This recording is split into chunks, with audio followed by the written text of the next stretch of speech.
Thanks to the support as a channel member, Will Johnson. Well, as predicted, we've been losing more often than we've been winning in this second half of the season.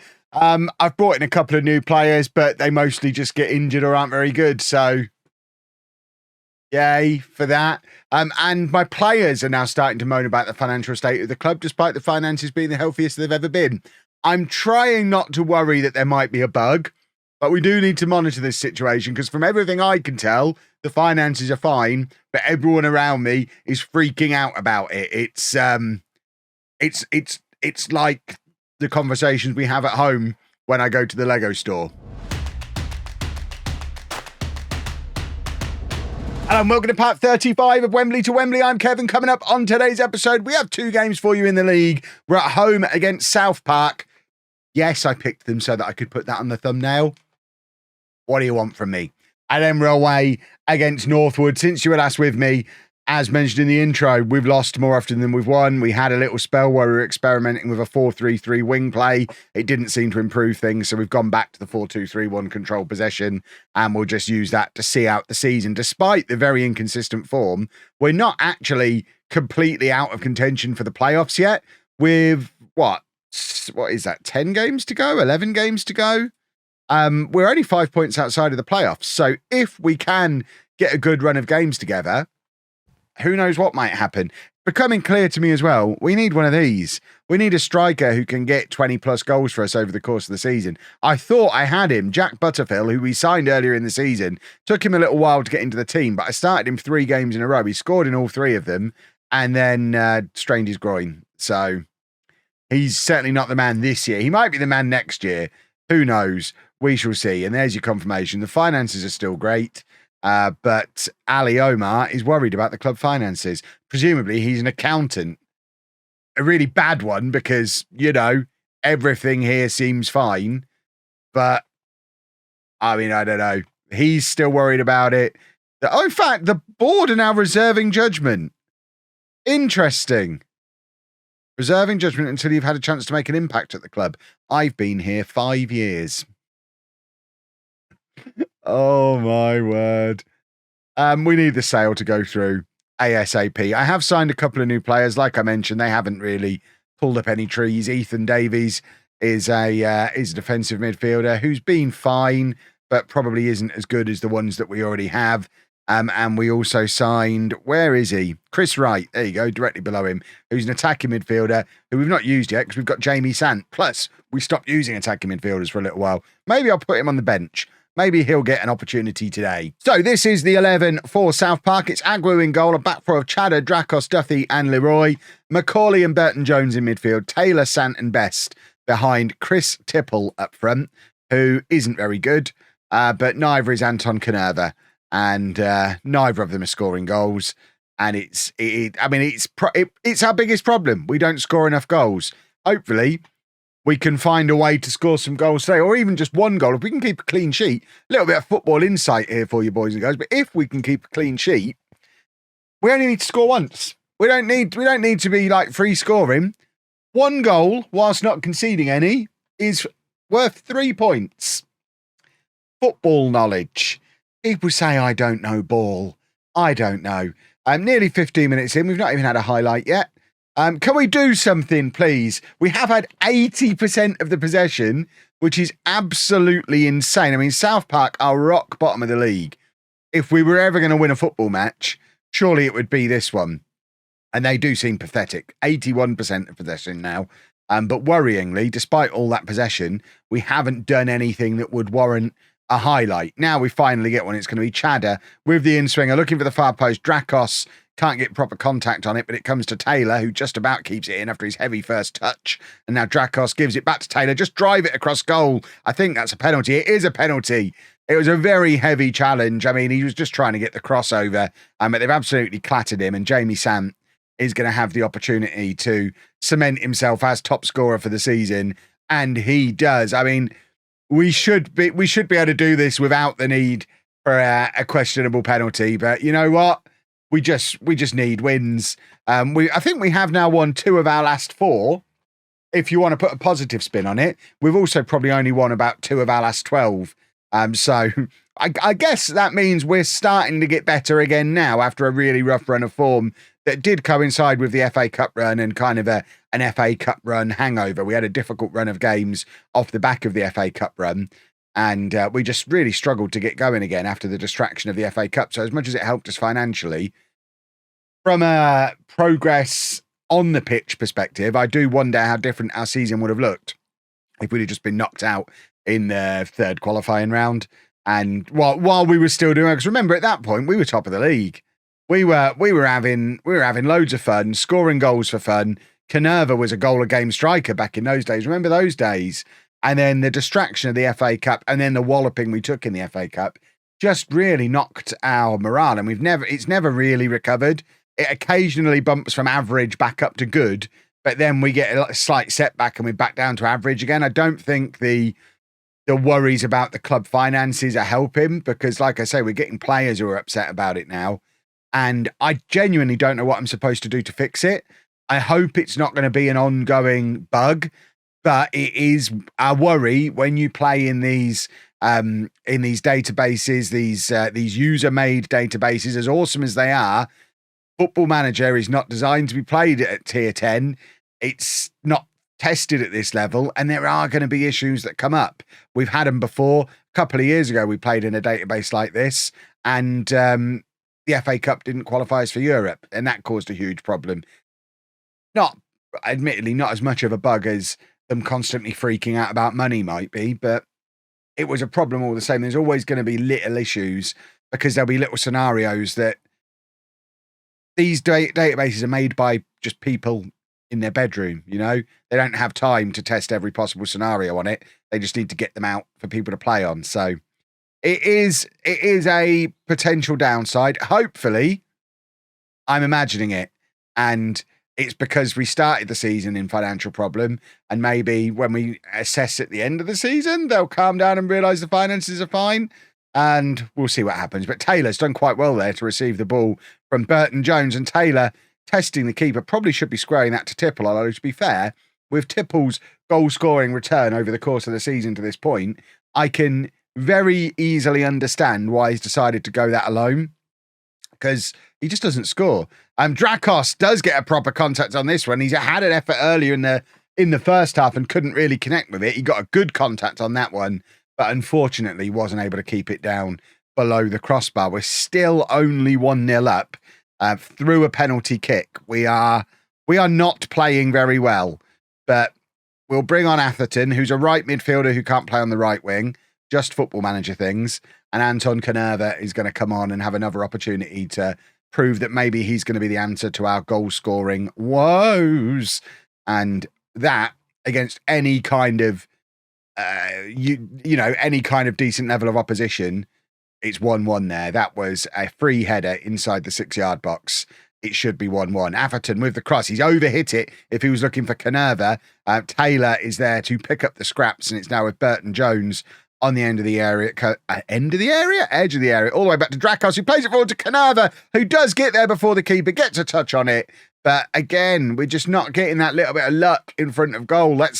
You can't blame Canerva for that one. There's no way for him to properly direct that anywhere. It's just kind of hitting him. He's sticking a foot out on it as it comes through. Let's have a look at Chris Wright. Give him his debut. We just need a little bit of luck to go our way, and maybe we'll get a little bit of luck from this corner. No, we won't even get to see a highlight. But the fact that we're on 1.97 XG and the only goal we scored was from the penalty that we got, it is further demonstration of where the problem is in this team. And the problem is we don't score enough goals.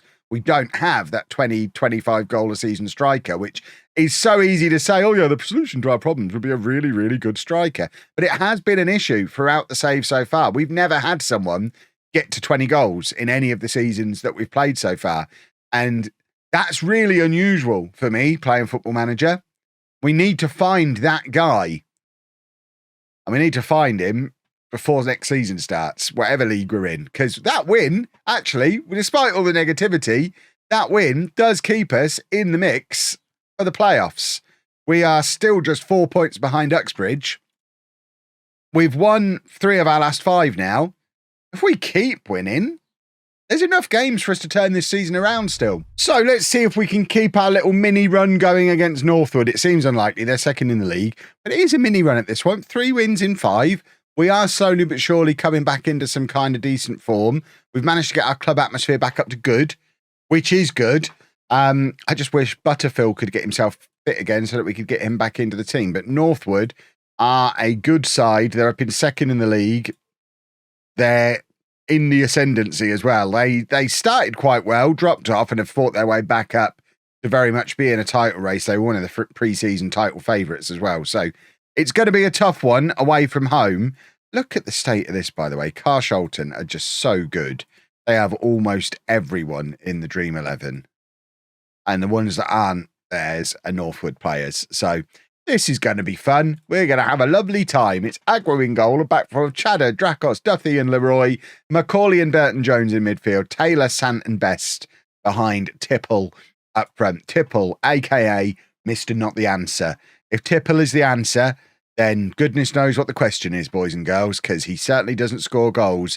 If he could go out there and get a hat-trick for me today, that'd be nice. And I do understand that with these controlled possession tactics that we've been using for the last season or so now, it's not really designed to have one guy as an out-and-out goal machine. It's not built around, it's not like a wing play system, which is all about getting the ball out wide and then crossing it into your guy in the middle and having him score all the goals. You would expect the goals to be shared more evenly around the team in a system like this. And it's one of the reasons why we're so grateful that Sant has been back here this season, has been able to come in with goals of his own, because without him, we really would have a problem. But we don't really get enough goals from the wide players either. So it's just a distinct lack of goals throughout the entire team. Poor finishing throughout. And I don't think that's anything to do with the system. I think that's to do with the quality of players. Naturally, I got to keep reminding myself we were supposed to battle bravely against relegation this season. So the fact that we're already completely safe from relegation, 48 points on the board after 30 games, it has been a good season. It's been fine. We'd have taken a top half finish at the start of the season. We don't need to be pushing for these playoffs. But if we can find a result here today, we'll start to believe that we can, because this is the kind of team that if we get to the playoffs, that we'd have to be able to beat anyway. So we may as well beat them to get into the battle to get there. And if they thump us, then we know we don't want any part of the playoffs, because they'd just fill us with sadness. Anyway, after last season, finally discovering that it is possible for me to win the playoffs, I don't want the next time I get back into them to get absolutely smashed because we're well off the pace. So it might be better to finish somewhere between like 7th and 10th this year. A nice, boring season where we had a cup run, made some money, never flirted with promotion or relegation. And just a season of being West Ham. We could handle a season of being West Ham. It would be absolutely fine. And judging by the fact that we're already 2-0 down and just don't look like we're in this game at all, it just confirms what I was saying about we don't want any part of the playoffs if this is the kind of team that we're going to come up against in them, because it would just be miserable anyway. What we need to do is build on we've got a strong foundation. We've got a good defence, a good midfield. We just need to find that striker. That's a lovely goal from Taylor. I said the wide players don't weigh in with enough goals. Taylor's just scored his 12th goal of the season. I've absolutely done him a disservice there. And, of course, Best, earlier on in the season, scored every time I turned the camera on. He's stopped playing well on camera as well. Last couple of episodes, you've seen the version of Best that I was seeing in the in-between episode bits earlier in the season. But he's young. He's got the potential to get better. We just need a number 9. We need a 25-goal striker. And obviously that's easier said than done, but we will continue to search for one. And as soon as we find one, I think we've actually got the basis of a pretty solid squad. We've got great fullbacks. Yeah, we could probably upgrade the keeper, but we've got great fullbacks, 2 very solid central midfielders. That attacking midfield 3 is good. Maybe a keeper, a centre-back and a striker. And we can properly challenge for promotion next year if they're the right guys coming in the door. But like I say, 'tis a big if. But we are trying to drag ourselves back into this one. We've got a goal back. It's still not half time. And we've got an attack on here. I mean, it's unfortunately a ball over the top looking for Tipple. And playing with him up front is like playing with 10 men. But unfortunately, Canerva's just not much better. I think Canerva is probably going to be departing in the near future. Russ Eddy left earlier in the year. The latest one in the line of our young players that we put so much focus on in the early seasons, who, unfortunately, because of our lack of facilities, just weren't able to develop. And lesson learnt for next time: don't worry about youth at this level, because potential means nothing if you're training in a shed, because you're not going to fulfill any of it. Apologies, boys and girls. That made myself laugh so much I gave myself a coughing fit there. I'm going to blame the hay fever, not my excellent sense of humour. We don't want to see the replays. Northwood are now top of the league, so maybe this isn't a team we'd have to face in the playoffs if we were to get there, because they might be going up as champions. They've just gone top with a game in hand over Carshalton. Although, to be fair, we've just looked at the Dream 11 and seen how good Carshalton are. Both of those teams are far too good for this level. So in a season where one of them's going to go up automatically and the other one's going to win the playoffs, we may as well just mind our own business down in 8th place. We're not doing any harm where we are here. We're not risking exposing ourselves to heartbreak. We're just tootling along, minding our own business. We've got 8 games left after this one, I think. We'll win some of them. We'll lose more than we win, probably. And we'll just continue cruising along. Because Fisher might jump above us, but none of this lot are coming above us. Brainers Lane, our long-term rivals, they're well below us. We're 10 points ahead of them. And they finished above us last year. So that's more demonstration of how well we've done this year. We've progressed much faster than they have, having hit this level. I think just having a number of consecutive episodes where we've been a little bit poor is a little bit sad. But you can blame a lot of that on the fact that we had the cup run in the videos, because obviously we were playing against better teams than us in the cup run.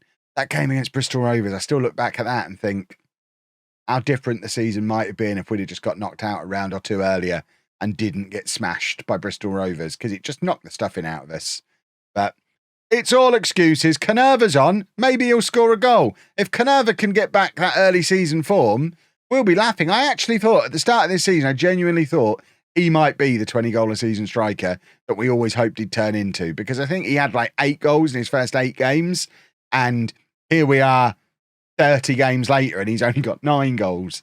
So I know he's been a little bit in and out of the team since he stopped scoring, but I would like to emphasise he started being in and out of the team when he stopped scoring. I didn't stop him scoring by moving him in and out of the team and starting to play him out wide.